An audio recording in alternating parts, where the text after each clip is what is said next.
할렐루야. 오늘도 하나님의 사랑과 축복으로 승리하는 하루가 되기를 바랍니다. 오늘은 1월 19일 월요일 날 아침입니다.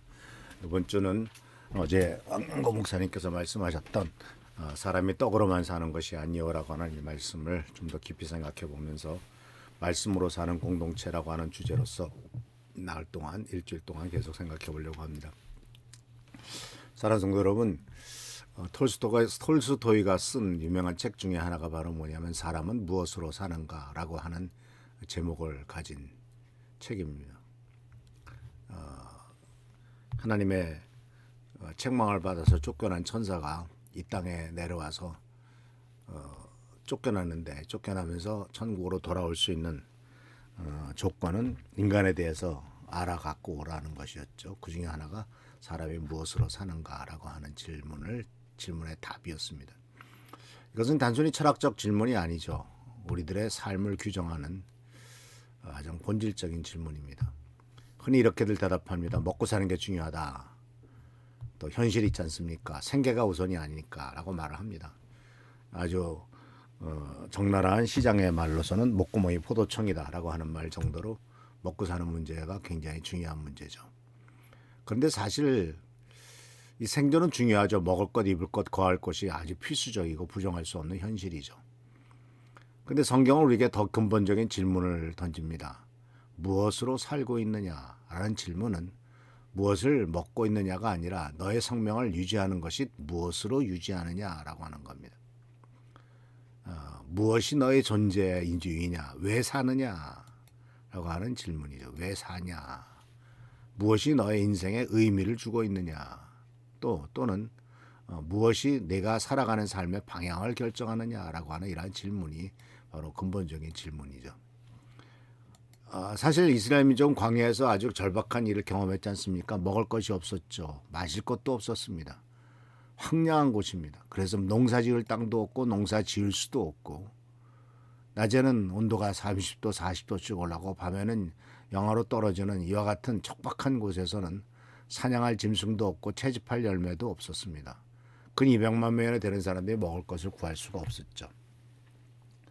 굉장한 위기입니다. 생각해 보십시오. 200만 명이면 지금 안산 시민이 60만 명 또는 70만 명 외국인까지 하는데 그거의 3배 정도 되는 숫자입니다. 안산 시민의 3배 되는 숫자가 매일매일 먹을 것을 구해야 되는 상황. 그때 하나님께서는 만나를 주셨죠. 매일 아침 하늘에서 내리는 양식이었습니다. 이것은 참 놀라운 기적이었죠. 그래서 40년 동안 이 만나로 살아갑니다. 근데 하나님이 주신 만나를 생각해 보면 요새 아무리 싼 음식점에도 식사가 하나에 보통 10,000원 하지 않습니까? 그러면 200만 명에 10,000원 하면 얼마죠? 200억입니다. 하루에 한 끼 먹으려면 200억이 필요하다는 얘기예요. 어마어마한 거죠. 근데 하나님께서는 하루 200억, 아니 한 끼에 200억, 그러니까 세 끼를 먹었다 치면 600억, 하루 600억씩 되는 양식을 매일같이 내려주신 것 아닙니까? 얼마나 어마어마한 대기적이죠.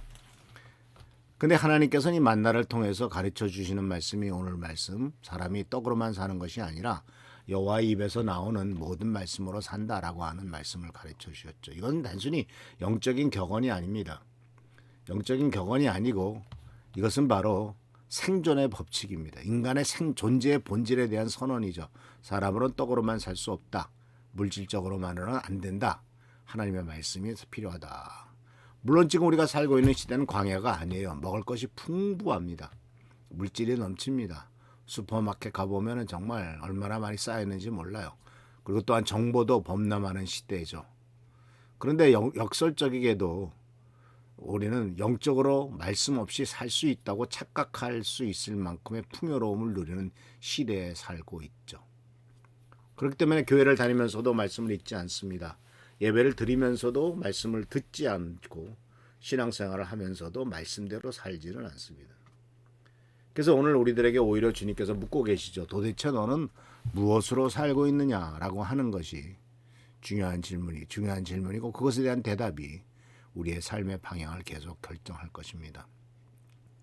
그래서 본문 말씀은 아주 단순하지만 도전적인 선언으로 시작되죠. 사람이 떡으로만 사는 것이 아니다 라고 하는 이 짧은 문장은 인간 존재의 본질을 드러내죠. 그럼 분명히 할 것이 있죠. 떡이 필요해요. 떡을 부정하지 않습니다. 오히려 성경은 떡의 중요성을 인정합니다. 예수님께서도 기적을 일으키시고 바로 말씀을 가르치고 난 다음에도 너희가 먹을 것을 주라라고 말씀하셨고 오병이의 기적을 통해서 남자만 5천 명 되는 사람의 숫자에 먹을 것을 먹거리를 다 주셨어요. 주기도문에서도 우리에게 일용할 양식을 달라고 기도하라고 말씀하셨고 생존을 위해서 떡은 절대적으로 필요하죠. 근데 본문의 핵심은 떡만으로라고 하는 떡만이라는 only bread라고 하는 떡만으로는 살아갈 수 없다는 거죠. 즉 떡이 전부가 아니라는 거죠. 떡으로 육체는 살 수 있을지 모르지만 인간의 모든 필요가 채워지는 것은 아니다라고 하는 가르침입니다. 왜냐하면 인간은 이중적인 존재거든요. 창세기 2장 7절에 여호와 하나님께서 땅의 흙으로 사람을 지으시고 생기를 그 코에 불어넣으시니 사람이 생명이 됐다라고 하는 말씀을 통해서 흙으로 만든 육체가 하나님의 생기가 들어가서 살아있는 인간이 되었다. 즉 육체만으로는 인간이 아니다. 영혼이 있어야 참된 인간이다 라고 하는 것을 가르쳐주는 말씀이 바로 이 창세기 2장 7절의 말씀입니다. 그래서 육체는 떡을 먹어야 살고 영혼은 말씀을 먹어야 삽니다. 육체에 양식이 필요한 것처럼 영혼에도 양식이 필요합니다. 육체가 굶주리면 죽듯이 영혼도 굶주려도 죽습니다. 단지 육체의 죽음은 눈에 보이지만 영혼의 죽음은 눈에 보이지 않을 뿐이죠. 문제는 우리가 영혼의 배고픔을 육체의 배고픔으로 육체의 이런 떡으로 해결하려고 하는데 우리의 문제가 있는 거죠. 공허함을 느끼면 먹죠. 불안하면 쇼핑하러 갑니다. 외로우면 스마트폰을 봅니다. 의미를 찾지 못하면 일에 매진합니다. 이것이 바로 영혼의 굶주림을 해결하지 못한 사람들이 해결책을 찾는 것이지만 그러나 그런 것들이 해결책을 주지 못하죠. 잠시 있게 만들 뿐입니다. 그래서 아우구스티스는 이런 말을 했습니다.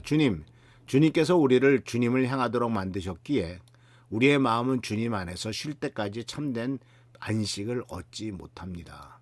주님 안에서 쉴 때까지 안식을 얻지 못한대. 육신은 쉬면은 안식을 얻을지 모르지만 육신이 푹 쉰다고 마음의 안식까지 주어지는 것은 아니죠. 그래서 하나님께서는 우리 영혼이 하나님을 찾게 만드셨죠. 하나님 없이는 채워지지 않는 것이 우리 온전한 인간이라는 사실을 꼭 기억해 주시기 바랍니다. 아무리 많이 떡을 먹어도 영혼의 공허함은 채워지지 않습니다.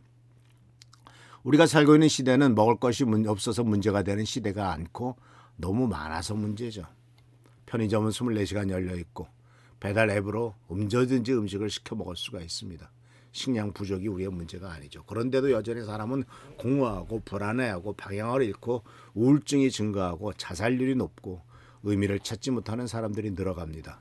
왜 그렇습니까? 물질은 풍부하지만 우리의 영혼은 굶주리고 있기 때문입니다. 떡은 넘쳐나지만 말씀이 없기 때문입니다. 그래서 아모스 선지자가 이것을 이미 예언했죠. 주 여호와의 말씀이라 보라 날이 이를지라 내가 기근을 땅에 보내리니 양식이 없어 주림이 아니요 물이 없어 가람이 아니요 여호와의 말씀을 듣지 못한 기갈이라. 사람들이 이 바다에서 저 바다까지 북쪽에서 동쪽까지 비틀거리며 여호와의 말씀을 구하려고 돌아다녀도 얻지 못하니리. 근데 이게 참 아이러니해요. 우리가 살고 있는 시대는요. 핸드폰을 켜고 유튜브만 틀어도 유명한 목사님들의 설교가 다 나옵니다. 이것저것 찾으면서 유명한 교회 예배를 다 드릴 수 있습니다. 설교를 다 들을 수 있죠. 그런데 문제는 뭐예요? 그런 설교를 듣기는 들어서 들리지만 하나님의 음성은 들리지 않는다는 거죠. 유명한 설교가 유명한 목사님들의 메시지는 들리지만 그 속에 진정한 하나님의 말씀이 하나님께서 나에게 개인적으로 하는 음성이 들리지를 않는다는 겁니다. 왜냐하면은 하나님의 음성을 듣고 거기에서 내 삶의 방향을 찾고 영혼의 충만함을 찾아야 될 텐데 내 귀가 듣기 원하는 것만 나에게 필요로 하는 것만 찾아서 그래서 예레미야는 이것을 뭐라고 말했냐면 내 백성이 두 가지 악을 행하였나니 곧 그들이 생수의 근원이 나를 버린 것과 스스로 웅덩이를 팠는데 그것은 물을 가두지 못하는 터진 웅덩이다. 스스로 터진 웅덩이를 팝니다. 하나님 말씀을 버리고 세상의 이야기와 세상의 철학과 이론으로 영혼의 갈증을 해결하려고 하고, 또 내가 듣기 좋은 얘기만 찾아다니면서, 설교도 마찬가지죠. 그래서 많은 교회가 부흥하는 데는 관심이 많지만 하나님의 말씀에 깊이하는 관심이 없습니다. 너무 그렇기 때문에 설교도 피상적이고 귀에 가려운 귀만 긁어주는 말씀을 하고, 또 그 말씀에 대한 말씀에 도전이 없습니다. 아, 그렇구나. 내가 이렇게 살아서는 안 되겠구나. 아, 그런 깨달음이 있었구나. 라고 하는, 아하라고 하는 그 말씀의 깨달음과, 그렇다면 나는 어떻게 살아야 될까라고 하는 그런 분야로 나가지 못하는 게 우리의 약점이다라는 거죠. 그래서 주님께서는 히브리 기자를 통해서 이렇게 책망하셨죠. 때가 오래됐기 때문에 너희가 마땅히 선생이 되어야 할 텐데 아직도 하나님 말씀의 초보에 대해서 가르침을 받아야 할 처지냐. 단단한 음식은 못 먹고 젖이나 먹어야 될 자가 되었다. 듣기 좋은 얘기, 소화 잘 되는 얘기, 쉬운 얘기만 찾으려고 하는, 영적 깊이가 모르고 단단한 씹어서 한참 맛을 보아야만 되는 하나님의 깊은 말씀을 깨닫지 못하고 있다라고 말하고 있는 것이죠. 그래서 주님께서는 우리들에게 말씀이 생명의 근원이심을 말씀하시죠. 이 사람이 떡으로만 살지 못한다라고 하는 말은 마귀가 예수님을 시험했을 때 예수께서 그거에 대한 대답으로 말씀하시는 거죠. 그런데 주님께서는 돌로 떡 만들어 먹으란 말씀을 거절하시면서 이 신명기 8장 3절을 인용하셨죠. 이것이 바로 예수님의 생존 원칙이셨습니다. 예수님조차도 하나님의 말씀으로 사셨다면 우리는 더 말할 필요도 없죠. 예수님은 하나님의 아들이지 않습니까? 능력도 있고 권세도 있고, 그러나 예수님도 말씀에 순종하며 사셨죠. 아버지의 뜻을 구하였고 성경을 인용하면서 말씀대로 사셨죠. 그래서 예수님께서 제자들에게 이렇게 가르쳐 줬습니다. 요한복음 4장에 나의 양식은 나를 보내신 이의 뜻을 행하며 그 일을 온전히 이루는 것이다. 가나안 땅에 사마리아로 가는 종이 중에 예수님께서 사마리아 수가성 옆에 머물러서 우물가에 머물르셨을 때 제자들은 떡을 사러 갔고, 예수님께서는 그 사이에 사마리아 여인에게 말씀을 전하고 변화시키지 않습니까? 그것이 바로 예수님의 양식이었다라고 하는 사실이죠. 자, 그래서 사랑하는 성도 여러분, 주님의 말씀이 얼마나 다냐, 내 입에 꿀보다 더 달다고 시편 기자가 고백했죠. 하나님의 말씀은 맛이 있습니다. 답니다. 즐겁습니다. 그것은 진정 하나님의 말씀의 깊이를 깨닫고 그것을 먹어본 사람만이 알 수 있는 고백입니다. 그래서 예레미야도 말하죠. 만군의 하나님 여호와여, 나는 주의 이름으로 일컬음을 받은 자라. 내가 주의 말씀을 얻어 먹었사온즉 주의 말씀은 내게 기쁨과 마음의 즐거움이오나. 말씀을 얻어먹었습니다. 말씀이 기쁨이 되었습니다. 말씀이 즐거움이 되었습니다. 오늘 우리는 이와 같이 이 말씀으로 우리들의 삶을 회복시키시고 말씀으로 살아가는, 사람이 떡으로만 살지 못한다는 사실을 기억하면서 말씀 안에 승리해가는 귀한 성도들 되시길 축원합니다. 할렐루야, 축복합니다. 기도하겠습니다. 오늘도 주께서 새로운 일주일을 시작하게 하신 것을 감사드립니다. 말씀으로 사는 삶, 말씀으로 승리하는 삶, 말씀을 받아먹고 기뻐하는 삶, 그 맛에 취한 삶이 되도록 인도하옵소서. 주께 감사하고 예수님의 이름으로 축복하며 간절히 기도하옵나이다. 아멘. 승리하는 한 주가 되기를 축원합니다. 할렐루야, 축복합니다.